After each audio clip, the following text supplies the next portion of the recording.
Ayun, panibagong araw, panibagong buhay na naman mga par. For today's video nga mga par ay magwa-washing tayo ng motor kasi maputik siya. Dulot nga ng pag-ulan-ulan. Tapos i-check na rin natin yung gilid ng motor kasi meron na siyang dragging. Pag umaarangkada ako mga par, parang niyang niyayanig yung buo kong katawan. At eto na nga mga par, inuumpisan ko ng washingan nitong motor. Binubuhusan ko na nga siya ng tubig tapos sinasabunan ko na nga rin siya mga par. Pagkatapos ko nga palang sabunan mga par, binuhusan ko na nga siya agad-agad. At eto na mga par, tapos ko na nga winashingan nitong motor. So pwede na naman itong gamitin pang chicks.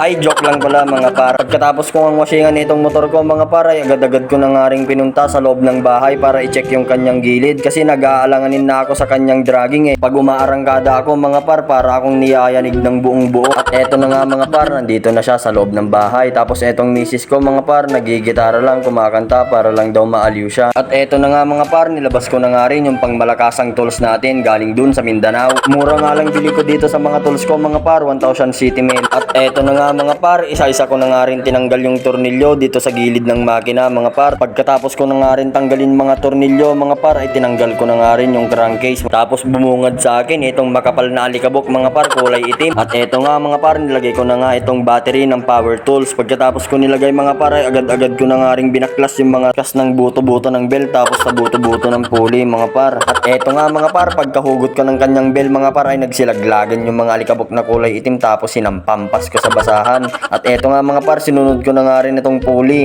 Medyo okay pa naman mga par, pero titignan pa rin natin kung saan nagmumula ang dragging. Madami nga pala ang pinagmumulan ng mga dragging mga par basta sa mga matik na motor. Pwedeng mag-cause ng dragging ang sobrang duming gilid mga par. Tapos yung mga bola-bola na durug-durug tulad nito mga par. Ito nga pala yung sanhi ng pag-dragging ng motor ko mga par. Sira na pala yung bola ko. Hindi lang tong isa mga par, halos lahat sila. Nagmumula nga pala dito yung pagkalyo-kalyo ng ganito kapag bomba ka ng bomba sa motor mo. Pero ang sarap naman kasi bumomba ano mga par. Pati nga rin pala slider piece mga par ay sira na kaya malakas na rin yung dragging. Isa rin ito sa sanhin ng pag-dragging ng motor nyo mga par pag medyo sira-sira na siya or maluwag na. At eto nga mga par, ipapakita ko yung secret weapon ng motor ko. Pinagroove ko nga pala ito mga par sa tropa ko kay JJ. Pati nga rin itong mga pulley ko mga par, nakalkal na din yan mga yan. Nakalkal na rin yung rampahan ng bola kaya sumasagad siya. At sumasagad nga pala itong motor ko mga par ng 99.9 patay ang germs pag nasagasaan. At ayan na nga mga par, nililinisan ko na nga rin yung mga laman ng gilid. Pagkatapos kong linisan mga par, kinabit ko na nga rin yung binili kong flyball. Hindi ko na ipinakita mga par, baka malaman nyo yung secret weapon ng flyball ko. Pagkatapos kong linisan mga par, isa-isa ko na nga rin kinabit yung mga pyesa sa gilid ng motor. Inuna ko na nga rin itong pulley ko mga par. Tapos isinunod ko na nga rin itong torque drive tapos tong belt. Kung maglalagay nga kayo ng belt mga par, ay dapat nababasa yung pangalan sa inyo paharap. Tapos ayan mga par, nilagay ko na nga rin yung belt tapos yung pulley. At isinunod ko na nga rin yung mga roskas ng mga buto-buto ng pulley tapos torque drive. Pagkatapos nga nun mga par, ay pinaandar ko na para paangatin yung belt at mailapat. At ayun na nga mga par,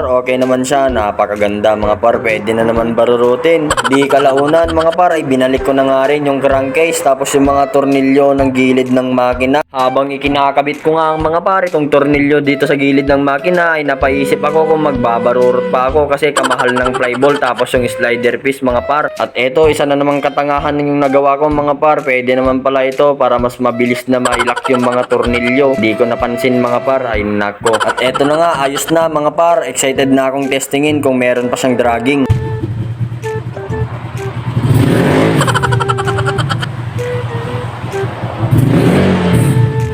At ayun nga mga par, okay na okay siya. Happy na naman si Roji TV mga par. So ano pang ginagawa nyo? Tignan nyo na yung gilid ng motor nyo.